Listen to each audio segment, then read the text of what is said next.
వ్యవసాయ చట్టాలకు వ్యతిరేకంగా రైతులు జరుపుతున్న పోరాటానికి మద్దతు తెలిపిన కేసీఆర్ యూటర్న్ తీసుకుని మళ్లీ వాటిని సమర్థిస్తున్నారంటూ కాంగ్రెస్ నేత జగ్గారెడ్డి ఆగ్రహం వ్యక్తం చేశారు. తెలంగాణ రైతులను కేసీఆర్ మోసం చేస్తున్నారని ఆరోపించారు. బీజేపీకి వ్యతిరేకంగా పోరాటం చేస్తానని కేసీఆర్ ప్రకటించి ఇప్పుడు రైతుల దీక్ష వద్దకు ఎందుకు వెళ్లట్లేదని నిలదీశారు. ఇటీవల ఢిల్లీకి వెళ్లిన కేసీఆర్ అక్కడ బీజేపీ నేతలతో ఏ ఒప్పందాలు చేసుకున్నారని ఆయన ప్రశ్నించారు. తెలంగాణలో ధాన్యం కొనుగోలు భారాన్ని భరించబోమని ఆయన ఎందుకు అంటున్నారని కాంగ్రెస్ నేత జగ్గారెడ్డి నిలదీశారు.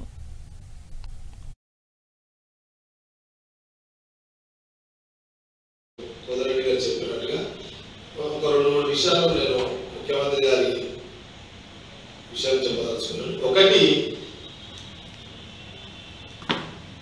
ఈ రాష్ట్ర ముఖ్యమంత్రిగా తెలంగాణ రైతులను మోసం చేసిండు, మోసం చేస్తూనే ఉన్నాడు, మోసం చేసిండు. ఇది చాలా స్పష్టంగా ఈరోజు క్లారిటీ వచ్చింది. ఆయన చెప్పిన పంటని ఏమంటాడు, ఒకసారి కేంద్రాన్ని నిర్ణయాలను వ్యతిరేకిస్తాడు, ఇప్పుడు మళ్ళీ కేంద్ర నిర్ణయాలను సమర్థిస్తాడు. ఇప్పుడు తన మాట ఇన్ని చేసిన పంటకు ఇప్పుడు అతను కాదు అని చేతులు తెస్తుంది. కాబట్టి మొదటి నుంచి కూడా తెలంగాణ రాష్ట్ర విభజన జరిగిన తర్వాత ఈ రాష్ట్రానికి ముఖ్యమంత్రి అయిన కేసీఆర్ రైతులను మోసం చేసిండు అనే దానికి ఈ రోజు ముఖ్యమంత్రి గారి యొక్క ప్రకటననే దానికి నిదర్శనం. రెండవది, తాను ఢిల్లీ రాజకీయాలలో చక్రం తిరుగుతారు.